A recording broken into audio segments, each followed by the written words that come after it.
Habang nananalasa ang isang bagyo, ano naman yung mga bagay na dapat nating tandaan? So unang-una, stay indoor. So manatili tayo sa loob ng ating pong tahanan, lalo na kung hindi naman urgent or malabis na importante yung ating pong gagawin sa labas. Bakit po ba natin binibigang emphasis ang pag-i-stay sa loob ng bahay?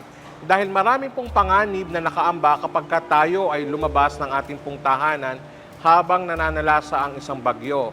So katulad nga nung sinabi natin kanina, na ang isa sa mga maaaring maging epekto ng bagyo ay yung pagkakaroon ng malakas na hangin. So ang tendency, maaaring tayong tamaan ng mga lumilipad na debris sa mga oras na nandyan po ang bagyo.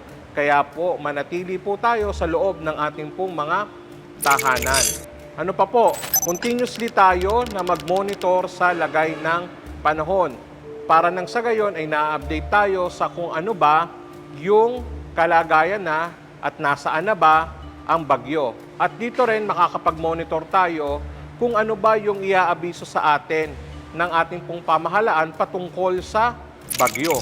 So tayo po ay lumayo sa mga bintana.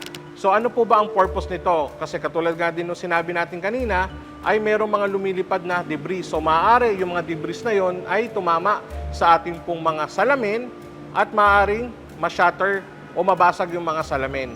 Yung mga debris na salamin ay maaari pong tumalsik sa ating pong katawan at mag-cause po ng mga injuries.